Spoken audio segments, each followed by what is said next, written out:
Ijambo ry'Imana uyu munsi. Mugira mukurikira ikiganiro ijambo ry'Imana uyu munsi.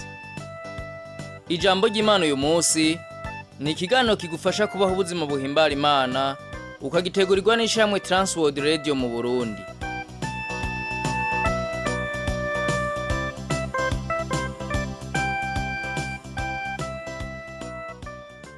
Ndakora mu kigenzo cy'ubugenzi mukuzo ikiganiro ijambo ry'Imana uyu munsi.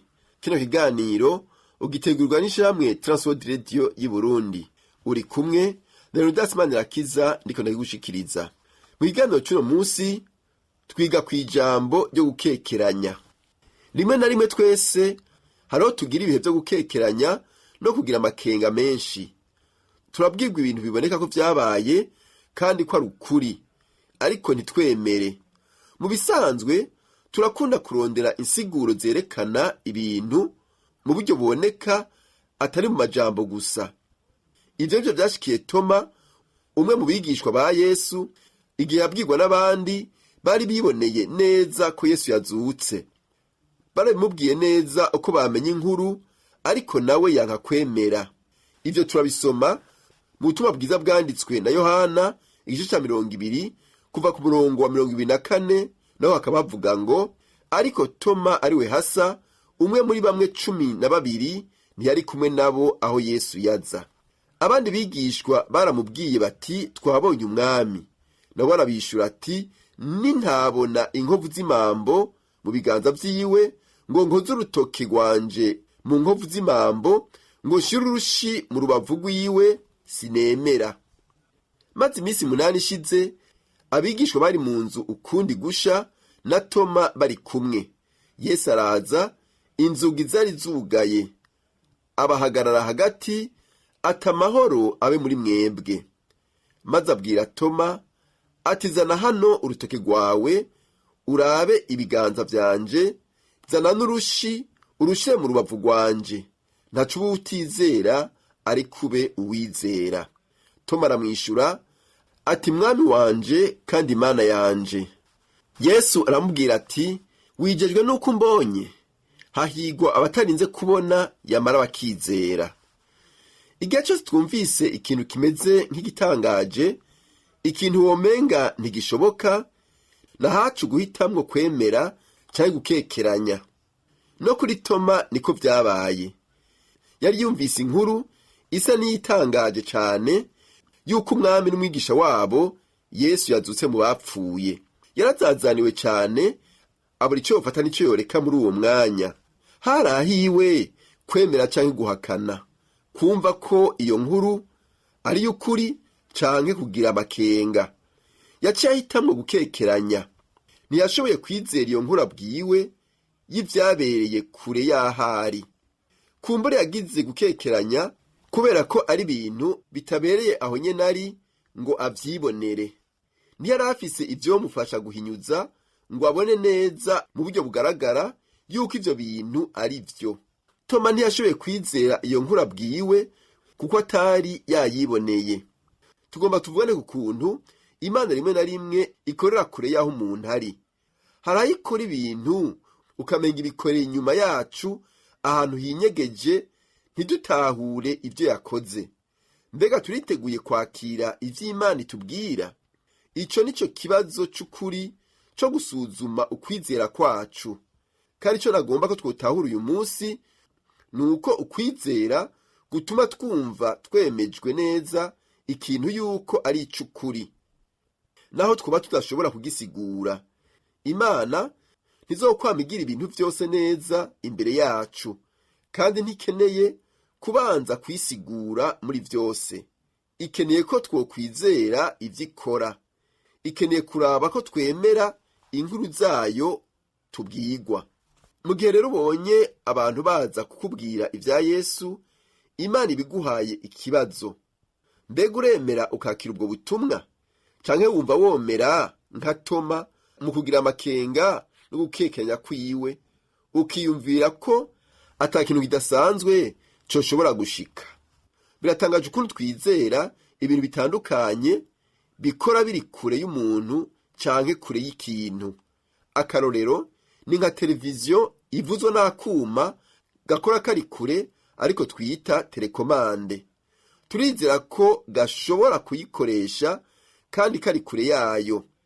Hari ubushobozi butaboneka bukora kugira ngo televiziyo ikore ico yagenewe. Turizera ko ordinateur canke inyabwonko zacu zidukorera ico tuzihaye gukora, tukizera ko ibirimwo vyose bikora neza. Turizera ko ababijejwe bashobora kudukorera ibikenewe kuri za ordinateur zacu, bagashiramwo na internet, tugakora twibereye imuhira. Biratangaje ukuntu twizera ukuntu izo mashini zikora kandi tudashobora gusigura uko zikora. N'Imana ikora ibintu mu buryo tudashobora kubonesha amaso yacu, ariko irabikora kandi bigakoreka. Icyo novuga ku vyerekeye ukwizera nuko ari ukwemera yuko ibintu ari ivy'ukuri naho vyoba bidasigurika. Ariko hari ibintu bamwe bizera abandi bakumva ko bidashoboka. Nk'akarorero, hari ikintu gikomeye abantu bamwe bamwe b'abanyabwenge bo mw'isi bashigikiye, ariko ukumva neza ko bigoye kucemera. Sinizera yuko abantu batanguye kubaho bavuye mu busa. Kumva ko hoba hatanguye kubaho akanyabuzima hamwe katoshobora kubonwa n'amaso yacu, kagakura kugeza aho kavamwo ibintu n'abantu, ivyo nta cigwa c'ubumenyi bw'ivyo mw'isi coshobora kubisigura.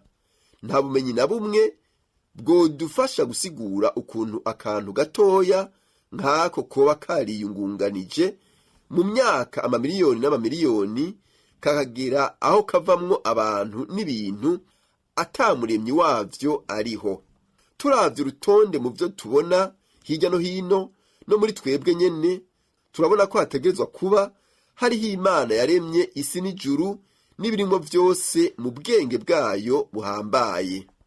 Sinizera nuko hoba hariho abantu baba ahandi hantu hatari mw'isi. Turavye ukuntu hakenegwa ibintu vyinshi cane bitandukanye kugira ngo ubuzima bushoboke ku isi, vyongora kwizera yuko ubuzima bwoshoboka ahandi hantu hatari mw'isi. Ivyo kuzuka kwa Yesu Kristo navyo ndavyemera, ubwa mbere kubera ko hari abantu babishingiye intahe kandi baremeye gutanga ubuzima bwabo ako bobihakana kandi bazi ko ari ukuri. Ndiyumvira ko vyumvikana kumva ko hari Imana yaremye ijuru n'isi, ariyo yaremye n'abantu, ariyo yatumye umwana wayo kugira ngo aducungure twari dukwiye gupfa rubi kubera ivyaha vyacu, kandi ikaba ariyo yamuzuye mu bapfuye. Ivyo ndumva vyumvikana, ariko suko noba mfise insiguro iboneka neza hisunzwe ubumenyi n'ubuhinga bugezweho. Ico dufise ni inkuru twabwiwe n'abavyiboneye. Ubu rero nahawe guhitamo kwizera canke kutizera. Hari benshi bahisemwo nka Toma bati sinemera ntavyiboneye. Ngira ngo ico naco kiri mu vyatumye Yesu yiyereka Toma bitaraja kure kugira ngo amwereke ko yarakwiye kwizera inkuru yabwiwe n'ababibonye. Hariho ukugira amakenga no gukekeranya gushingiye ku kutizera ariko kuba umunyabyaha. Hariho ugukekeranya gushobora kuza muri wewe ariko ugahitamo kwemera inkuru bwiwe n'abayibonye. Nico gituma ibitabo by'ubutumwa bwiza vyanditswe. Yohana yanditse avuga ati, hariho n'ibindi bimenyetso vyinshi Yesu yakoreye imbere y'abigishwa bitanditswe muri iki gitabo. Ivyo tubibona mu butumwa bwiza bwanditswe na Yohana igice ca 20 ku murongo wa 30. Hari ibibazo vyinshi vyo kumenya namba Yesu ari umwana w'Imana, namba yarazutse mu bapfuye, namba ashobora kuduha ubugingo budashira. Ibibazo ni vyinshi cyane. Kazoza kawe kazoba keza asanga witeguye kwakira neza inkuru zashingiwe intahe n'abanditse ubutumwa bwiza. Batanze ubugingo bwabo kugira ngo ushobore kwemera ko izo nkuru ari iz'ukuri. Nizere ko utagiye kumera nka Toma. Toma yagize amakenga, yagize gukekeranya. Kandi nk'uko nabivuze, twese turashikirwa no gukekeranya. Ariko amaherezo dutegerezwa guhitamwo kwizera, naho twaba dufise agahinyuza kemeza neza ko ari ivy'ukuri. Ico novuga nuko uyu munsi tudashobora kuronka insobanuro ya vyose 100%, ariko muri kazoza tuzoronka insiguro yavyo 100%. Reka tubirindire. Nta kabuza tuzozuka kandi tuzobona umwami wacu Yesu Kristo mu bwiza bwiwe. Tuzoba dufise ubwiza bw'ijuru. Ivyo tudashobora rero kuronka ubu dutegerezwa kubirorera kuko bizoza.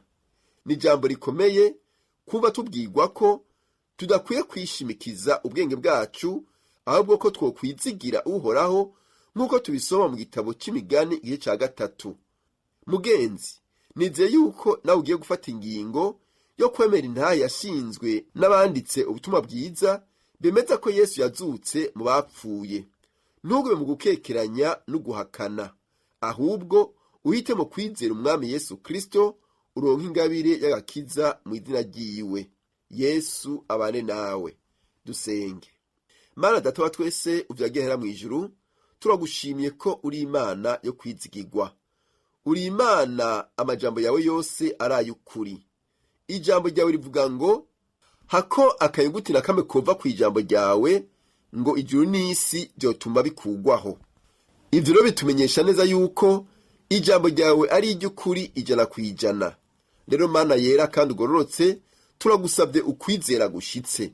Dukuremo ugukekeranya kose gutuma tutaba abizigirwa imbere yawe. Urakoze kandi kubana natwe, uduhagarike neza mu kwizera kwawe gushitse, twizera yuko ijambo ryawe ari iry'ukuri kandi rizoshika 100%. Urakoze kubidukoreye, tubisavye mu izina rya Yesu Kristo umwami n'umukiza wacu. Amen. Ikiganiro cyacu cy'uno munsi kigarukiye ngaha, naho butaha.